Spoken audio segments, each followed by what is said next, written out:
नमस्ते दोस्तों। आज हम बात करेंगे महाभारत के एक रहस्यमयी और शक्तिशाली अस्त्र की, गुणास्त्र। ये ऐसा हथियार था जिसके बारे में बहुत कम लोग जानते हैं, लेकिन इसका महत्व महाभारत में अद्भुत था। आइए इस सफर में हम गुणास्त्र की उत्पत्ति, शक्ति और इसके पीछे की कहानी को जानें। गुणास्त्र एक ऐसा दिव्यास्त्र था जो न केवल शारीरिक शक्ति से बल्कि मानसिक और आध्यात्मिक शक्ति से भी संचालित होता था। ये एक सामान्य हथियार नहीं था, बल्कि इसे प्रयोग करने के लिए विशेष ज्ञान और तपस्या की आवश्यकता थी। महाभारत में गुणास्त्र का उल्लेख बहुत कम मिलता है, लेकिन ऐसा माना जाता है कि एक ऐसा अस्त्र था जो लक्ष्य को नष्ट करने के साथ साथ युद्ध के नैतिक और आध्यात्मिक पहलुओं को भी प्रभावित करता था।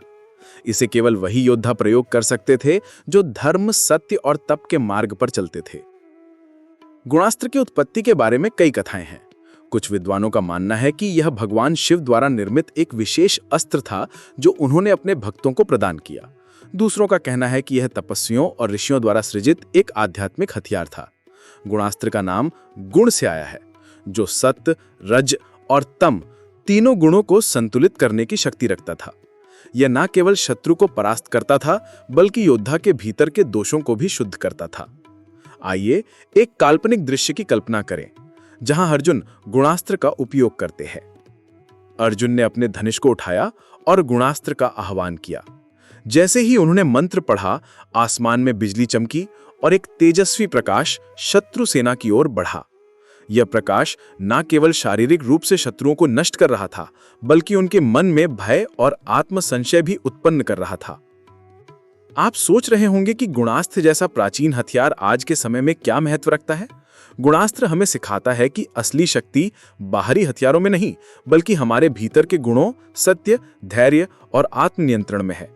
आज के जीवन में हम अपने मन की कमजोरियों जैसे क्रोध, लालच या भय को हराने के लिए गुणास्त्र जैसे आत्मिक हथियार का उपयोग कर सकते हैं।